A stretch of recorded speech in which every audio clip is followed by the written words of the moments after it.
I've never been one to sugarcoat my feelings. So I grew up with a whole lot of parent-teacher meetings, and they said I was stubborn and hard-headed.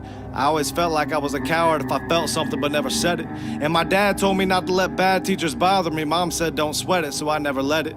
But I learned then that having a voice means having a choice. And with that choice comes an opportunity of being more than just noise, but standing for something instead. So I stood for something, never thinking a million others would stand with me. And the attacks that come from my neck are plenty, but diamonds don't care about the opinions of pennies. I wanted to be a standout, God send me. I never knew he'd send me into the storm where it's cold and it's windy. I stand in meet and greet lines for hours and shake thousands of hands. I preach to thousands of fans who pack out the stands. I fall asleep on flights and get woken up by flight attendants when I land. Half the time I don't remember where I was the day before. I carry the weight of my followers, so I pray for them more. This is God's symphony, I just play the chords, but the music doesn't always sound pretty to me. I'm running out of cities to see, I'm running out of sermons to preach. I'm running and I'm tired. But I remember getting bullied by teachers who were there for a paycheck and should have retired. And I remember wanting so bad to be inspired. My teachers were people I never admired. I had nobody to look up to except for Billy Graham. So I'd stay up late and watch his crusades on a little TV with the big wires that sat on my parents' nightstand. And it was like everything he said was directed to me. I was only a kid, but his words of love affected me. Fast forward 2 decades later, and I'm blessed to be the next voice for these kids to see.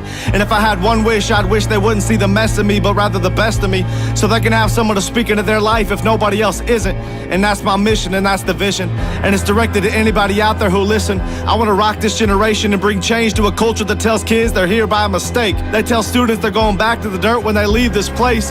So for any bully kid out there, you better look me in the face. You are no mistake. You are not average. You are not less than. You are God's creation, and that makes you beautiful.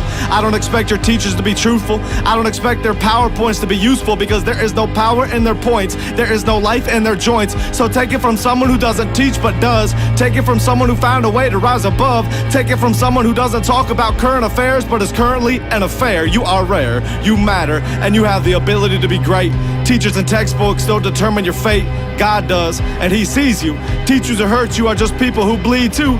Don't grow up to be bitter like them. Somebody else needs you. You can be changed, and you can start a movement. It starts with love.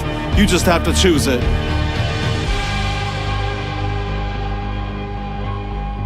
Have you been blessed by Clayton Jennings Ministry? Then we ask you to join in on this mission to tell the world about Jesus. Many of you have asked how you can get behind this ministry that is impacting a generation. You can help by donating online at claytonjennings.com or by sending a check to the address listed here. Thank you so much for helping us tell the gospel to the world. Let's keep spreading the name of Jesus. Thank you so much for all of your prayers and support.